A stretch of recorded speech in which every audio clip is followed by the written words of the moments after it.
خلاصہ مضامین قرآن سورۃ البقرہ۔ سورہ بقرہ قرآن مجید کی سب سے طویل ترین سورت ہے اور اس میں متعدد مضامین کا احاطہ کیا گیا ہے۔ ان مضامین کا ایک مختصر سا خلاصہ یہ ہے: ایمان اور کفر۔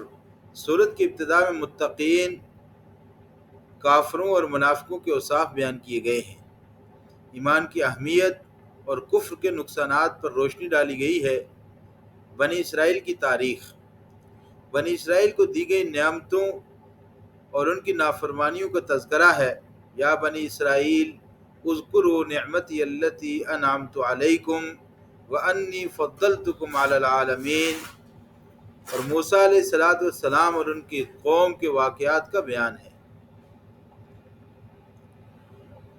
گائے کے واقعے کا ذکر اس سورت کے اندر موجود ہے، جس کی مناسبت سے اس سورت کا نام سورہ البقرہ رکھا گیا ہے۔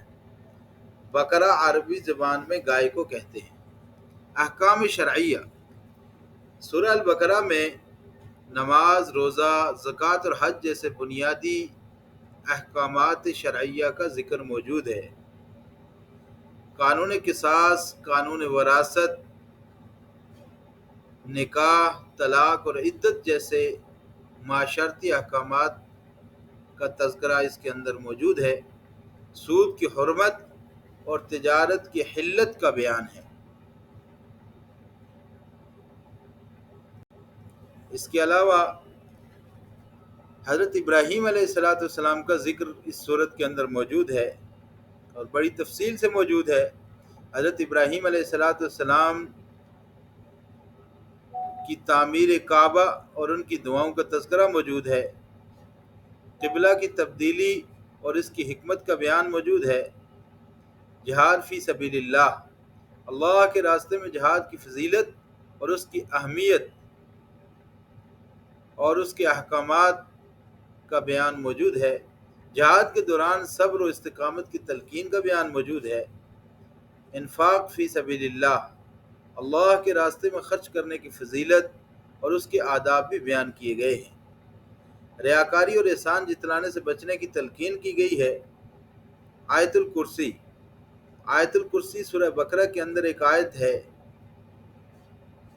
جس میں اللہ تعالیٰ کی وحدانیت اور اس کی صفات کا بیان کیا گیا ہے۔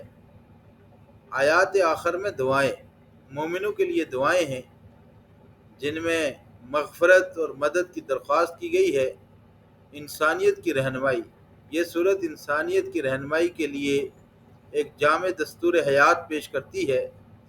اس میں عقائد، عبادات، اخلاقیات اور معاشرتی معاملات سے متعلق مکمل رہنمائی فراہم کی گئی ہے۔ اللہ تعالی ہم سب کو قرآن سے جڑنے کی توفیق عطا فرمائے اور قرآن کو سمجھنے، قرآن کی تلاوت کرنے اور قرآن کے اوپر عمل کرنے، اس کو اپنی زندگیوں میں لینے اور دوسروں تک اس کے پیغام کو پہنچانے کی توفیق عطا فرمائے۔ السلام علیکم ورحمۃ اللہ وبرکاتہ۔